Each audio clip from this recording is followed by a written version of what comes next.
kitchen or your dining room, there's wafts of mouth-watering aromas, the clanging of pots and pans, someone shouts for the salt, there's music, there's laughter.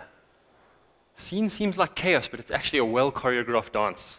There's chopping and sautéing, flour tufts in the air, the shift of a pan, the ignition of a stove flame, big bowls of hearty, wholesome food, beautiful succulent cuts of free-range meat, green organic salads, pasta glistening with the generosity of love and olive oil. There's always olive oil and lots of it.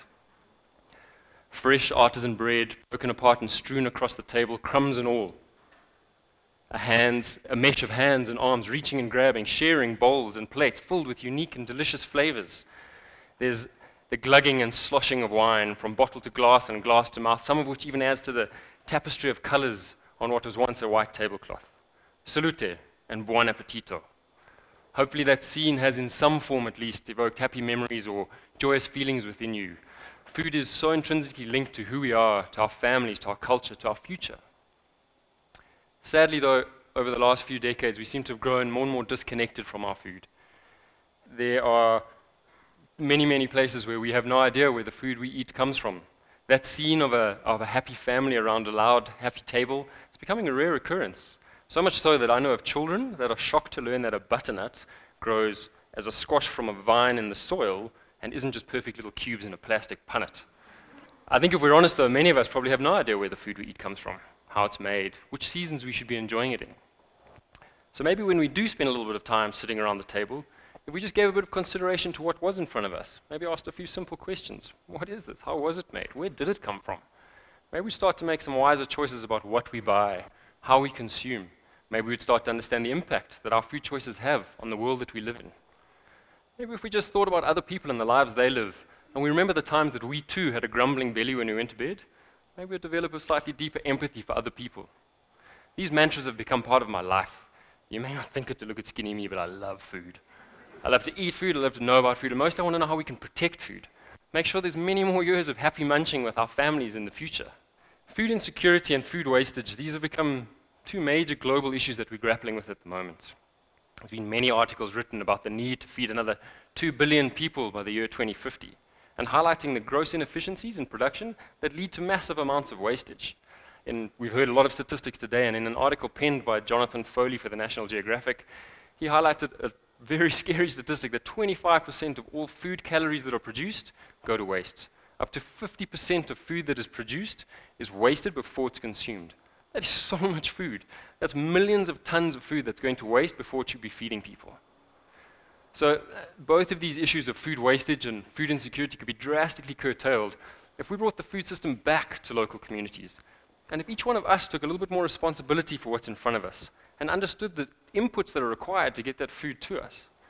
Let's think of something seemingly simple like a cauliflower. Have you got any idea how long a cauliflower takes to grow? Well, a natural or organically grown cauliflower can take up to 100 days, if not more, to grow from seed to the point of harvest. 100 days. It's almost a third of the year. Think about what you do, think about what you could do in 100 days. That's a very long time. Let's put that into context by thinking of it in a different perspective. The International Space Station, it'll orbit the Earth about 1,577 times in 100 days. A chicken produces roughly 75 eggs. A cow, you're likely to get more than 2,000 liters of milk from a cow in 100 days. You can grow your hair about 8 centimeters. Maybe fashion a phenomenal beard. Become a hipster. He knows. Regardless, 100 days is an exceptionally long time.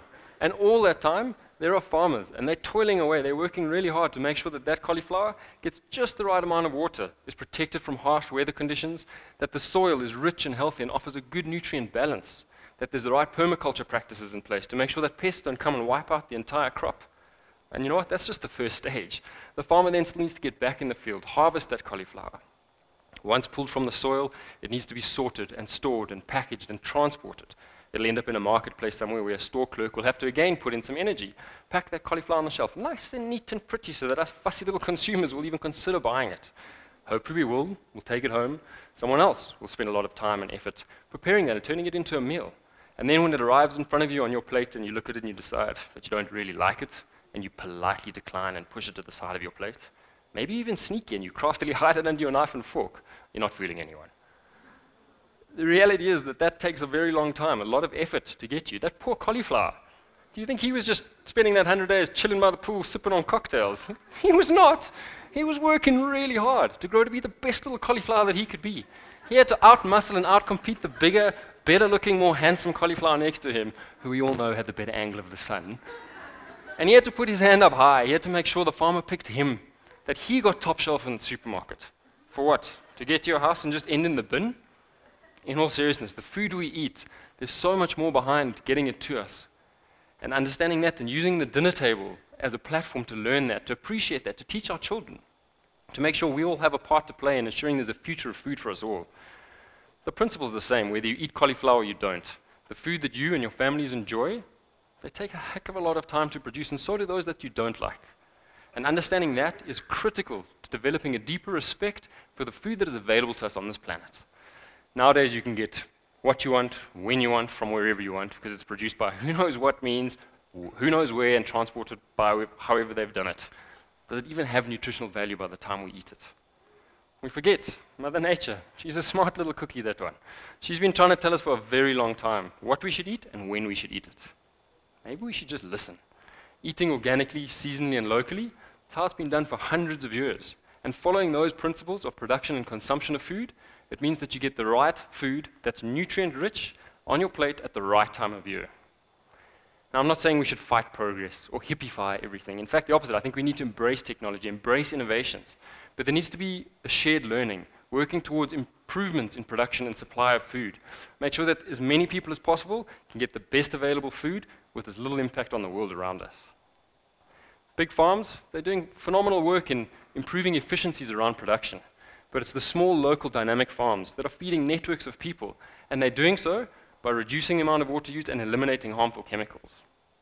Now, regardless of your belief or understanding around organic food, it cannot be denied that by putting less chemicals into ourselves, into the earth, into the rivers, into the oceans, that's going to result in a better future than we're currently faced with. You also can't tell me that a fruit that was picked way too early, many weeks back, held and transported in cold storage, artificially ripened and polished just before going on the shelf, that's even remotely equal in value or half as enticing as a fresh local fruit that was picked just yesterday at the height of ripeness, full of nutrients and flavor. So when we, and more importantly our future generations, are thinking about food production as a means to minimize food insecurity, we mustn't just be picturing large monoculture, a single crop as far as the eye can see. We need to think of the small, local, dynamic family farms that are implementing innovative solutions and technologies, but they're doing so within the realm of age-old organic and natural principles. I think what we also need to remember is that the reason we produce food at all, the reason any of us are actually at this event today, is because we need to feed ourselves. We need to feed our families, and we need to feed our communities. As a father, not only do I want my kids to learn to love and respect food and develop a healthy relationship with food, but I need to make sure that the food that I supply them is the best available that I can. It's my role as a parent to make sure that my kids have every opportunity to live a happy and healthy life. But importantly, that needs to be within a world that's still thriving in the future. To me, that's become so obvious that it starts with what and how we eat. I may have taken that a little bit too far and too extreme and started an entire business that delivers organic food to people's homes through an online platform. But my parents did say, if you're going to do something, you should do it properly. So for hundreds of years, whether it's in a big city or around a rural open flame in a rural community, food has nourished us and it's brought us together. Whether it's how you share a daily meal with your family, or the occasional get-together with friends and family, maybe even just an annual religious holiday. Around food and around the dinner table, it's where we connect. It's how we build relationships, where we fall in love, strengthen our heritage, teach our children. We need to respect the food, the value that food plays in our communities. We need to rekindle the joy of sharing stories and knowledge and passing on that knowledge to generations ahead of us around the table. So whether you're the king of the castle or a tradesman toiling away, commonalities we all share are food and family. It doesn't have to be fancy, although it can. It's not about trying to impress, although inevitably you may. It's about understanding. It's about the quality of the produce you use and the company you keep. Food is something that we have to embrace. And whether you are a chef extraordinaire or barely able to boil an egg, it honestly doesn't matter. What matters is that we need to be in touch with the food that we eat. We need to understand the impacts that our food choices have on the world that we live in, both positive and negative. So let's look at that. Let's look at that opening scene again and see what the result could be of that family enjoying that amazing meal together.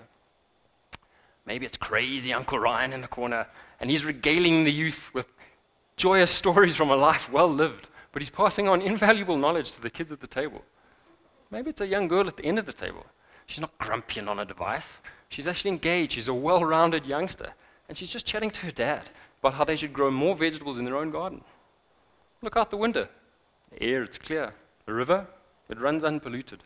Our oceans and coral reefs are thriving.